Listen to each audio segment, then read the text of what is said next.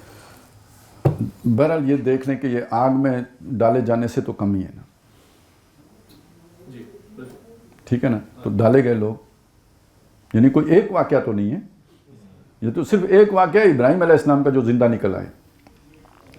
اصحاب الاخدود میں سے تو کوئی بھی زندہ نہیں نکلا, ہزاروں کی تعداد میں تھے سارے خالد. وہ تو اللہ تعالیٰ نے قرآن میں ذکر کیا ہے, بڑے چنگے لوگ سی گئے سارے سوگا ہو گئے. تو یہی اللہ کو پیارے اتنے ہیں, قرآن میں ذکر کر دیا ان کا. اور ان کے دشمنوں کا بھی, قتل اصحاب الاخدود اذ هم علیہا قعود وهم علی ما یفعلون بالمؤمنین شہود وما نقموا منہم. کوئی ان کا ذاتی جھگڑا نہیں تھا, الا ان یؤمنوا باللہ العزیز الحمید. اس جرم میں ان سب کو انہوں نے آگ میں ڈال دیا اور سب گئے. تو اسی سے پتہ چلتا ہے نا یہ کسی کے واقعی عاشق تھے, سچے. نہیں تو پھر بندہ کہانیاں سناتے ہیں, وہ کیا ہے جی, خوبصورت الفاظ کے تانے بانے, اور وہ کس کے شعر جی, جملے, زخرف القول, پھر یہی کچھ ہوتے ہیں. ہر ایک آدمی کے اپنا اپنا مزاج ہے, اپنی اپنی زینت ہے اپنے مزاج کے مطابق. تو کسی کی زینت جو ہے نا یہ خوبصورت الفاظ بھی تو ہو سکتے ہیں.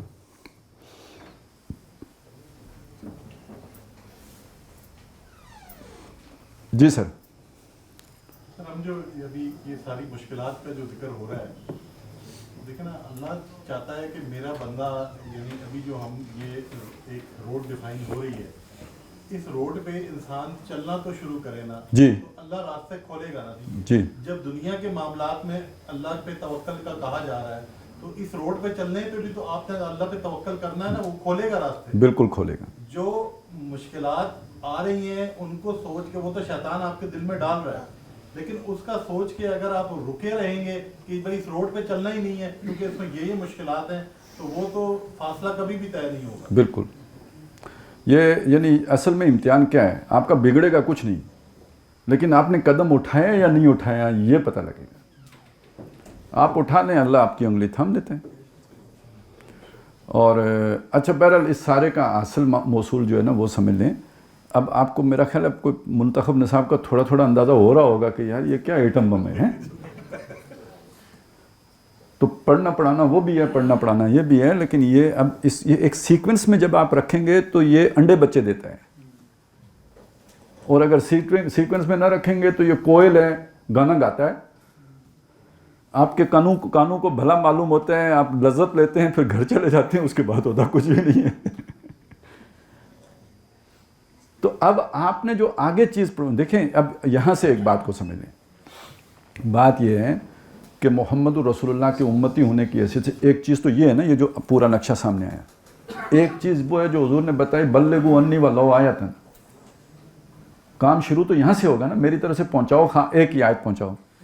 اب یہ ایک ہمارے سامنے چیز ہے, تو ہم یہ لے کے اپنے بھائیوں کے پاس جائیں نا. وہ بخاری صاحب نے ایک آدمی کا کہا ہے, آپ 10 آدمیوں کو ٹارگٹ کریں, ہو سکتا ہے ایک اس سے گزرے, 9 نہ گزرے. تو اب ان کے ساتھ آپ نے بیٹھ کے یہ والی محنت کرنی ہے. یہ ضروری نہیں کہ آپ انہیں درس دیں, آپ ان کو کتابچہ دے سکتے ہیں, آپ انہیں ڈاکٹر صاحب کی کیسٹ دے سکتے ہیں. اس کے بعد آپ نے ان کے ساتھ بیٹھ کے مذاکرہ کرنا ہے. آپ نے یہ دیکھنا ہے کہ اس کو جو انفارمیشن ملی ہے, میں اس انفارمیشن کو اب فکر کی صورت میں بدلوں, اسے کنیکٹ کروں, اسے ڈائریکشن دوں, تاکہ اس کے ذہن کے اوپر وہ نتائج مترتب ہوں جو اس انفارمیشن سے ہونے چاہیے. اور یہ کوئی ایک دفعہ سنا دینے سے نہیں ہے, یہ تو بار بار بیٹھنے سے, مذاکرہ کرنے سے, بات چیت کرنے سے, افہام و تفہیم کرنے سے, کوریدنے سے, سوال اٹھانے سے. اگر وہ نہیں سوال اٹھا رہا, آپ اٹھائیں. اس طرح آپ نے یہ 4 جو مقامات ہیں اس سے اپنے مخاطب کو گزارنا ہے. یہ ہوگا قرآن پہنچانے کا وہ جو حضور صلی اللہ علیہ وسلم نے ذمہ داری لگائی ہے اس کا ادنا تقاضا. یہ ہماری طرف سے اسے تقاضے کے طور پر ہم فیسیلیٹیٹر ہیں, ہم تو صرف توجہ دلاؤ والے ہیں. اصل میں ذمہ داری ہر امتی کی کس نے لگائی؟ نبی صلی اللہ علیہ وسلم نے لگائی. تو حضور سے وہ تعلق کا تقاضا یہ ہے, حضور کے امتی ہونے کا تعلق یہ ہے کہ حضور کا وہ پیغام جو عالمی ہے اسے دوسروں تک پہنچایا جائے. تو یہ نہ کوئی یہ ڈاکٹر صاحب پر احسان ہوگا, نہ ہم کوئی ڈاکٹر صاحب پر احسان کر رہے ہیں, یہ تو اپنے من جاہد فإنما یجاہد لنفسہ, اس جذبے کے تحت اسے کرنے کی ضرورت ہے. اور یہ وتواصوا بالحق جو ہے اس میں یہ بھی تو ہے نا کہ اپنے ساتھیوں کو بھی تو حق کی نصیحت کرنی ہے, وصیت کرنی ہے. تو یہ ساری چیز اس کے تحت ہے. اور یہ باقی نظم کی چیزیں اس لیے ڈھیلی رکھی ہیں کہ یہ کام سپیڈ سے ہو, بھرپور طریقے سے ہو, پوری توجہ سے ہو, پوری محنت سے ہو, ہر آدمی اپنا پوٹینشل پہ کرے. نظم کا تقاضا تو پھر وہ ایک ہی سارے کو مطلب وہ برابر کر دیتا ہے نا, تو وہ نہ ہو, جس کا جو پوٹینشل ہے اس پوٹینشل پہ کریں. تو یہ ایک تو ہم نے سمجھے سب سے کمزور آدمی کے لیے رکھا ہے, جس کو اللہ نے زیادہ صلاحیت دی ہے. وہ کیوں ایک؟ وہ 10 کو کرے نہیں 100 کو کرے. تو میں بہرحال دعا بھی کرتا ہوں, آپ سے توقع بھی ہے کہ انشاءاللہ تعالیٰ یہ صرف سن کے تو آپ چلے نہیں جائیں گے, اس کی فکر کریں گے. اب یہ فکر تھاٹ والی فکر نہیں ہے, یہ پریشانی وہ تبلیغی جماعت والی فکر ہے. وہ جو نہیں کہتے ہیں کہ اس کی فکر کرنا کا مطلب یہ کہ اس کے بارے میں سوچنا, اس کو کرنے کے طریقوں پہ غور کرنا, اس کو ایز ایک پرابلم یعنی سالو کرنے کی کوشش کرنا. تو یہ والی فکر آپ اس کی کریں گے تو مدد اللہ کرتا ہے. باقی جہاں جو ہم مدد کر سکے وہ میں نے آپ کو بتایا کہ سارے اویلیبل ہوں گے. آپ ان کے واٹس ایپ نمبر لے لیں اور وائس میسیج کر دیں, مجھے کر دیں. جہاں الجھن ہوتی ہے, کوئی پریشانی آتی ہے, رکاوٹ پیدا ہوتی ہے, میسیج کریں, آپ کو جواب ملے گا انشاءاللہ تعالیٰ. اور ویسے بھی اپنے ساتھیوں سے بھی پوچھیں. 3 مہینے کے بعد ہم نے یہاں پھر جمع ہونا ہے اور اللہ نے چاہا تو اس کام میں کوئی بہتری آئے گی.